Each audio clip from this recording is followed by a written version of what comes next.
আমি একটা রুম নিয়েছি, এই রুমে দুইজন থাকা যায়। সেক্ষেত্রে আমার ভাড়া পড়েছে 2000 রুপি এসি রুম। এখানে যদি আপনারা দুইজন না থাকেন সেক্ষেত্রে 1000 করে পড়বে।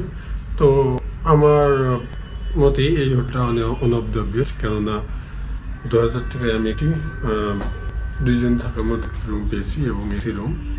এবং রুমে কী কী আছে আপনাদেরকে যদি আমি একটু দেখাই।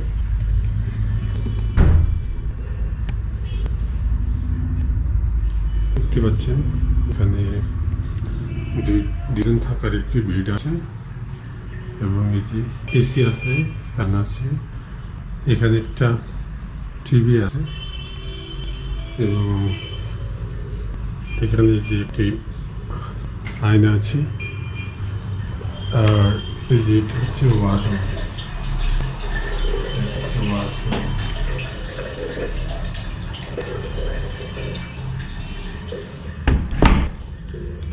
এখানে ল্যান্ড ফোন আছে।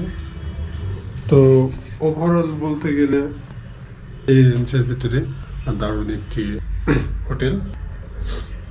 এখানে ওয়াইফাই সুবিধা আছে এবং মার্কুরি স্ট্রিট এখান থেকে আমি মার্কুরি স্ট্রিটে এখানে থাকার আমার মূল উদ্দেশ্য এখান থেকে নিউ মার্কেট বলেন এবং আপনার হচ্ছে হাওড়া ব্রিজ বলেন সব খুব কাছে হয় এবং এখানে কিন্তু আপনার সব রকমের আপনি পেয়ে যাবেন। যারা আপনার মুসলিম হোটেল খোঁজেন, এখানে কিন্তু প্রচুর মুসলিম হোটেল, এটাও মুসলিম হোটেল, প্রচুর মুসলিম হোটেল এবং খাবারের প্রচুর মুসলিম হোটেল পাবেন। এবং আপনারা যদি একটু শহরের ভিতরে যান সেক্ষেত্রে একটু ভাড়া বেশি হয়ে থাকে হোটেলে। আর মার্কুরি স্ট্রিটের যদি এটা কিন্তু হাইরোড পাশেই, যদি আপনারা একটু ভিতরে যান সেক্ষেত্রে ভাড়ারও কম পাবেন, হোটেল ভাড়ারও কম পাবেন। 500 থেকে 600 এরকম 1000 অনেক রকম আছে, আপনারা দেখে ভাড়া নিতে পারেন হোটেল।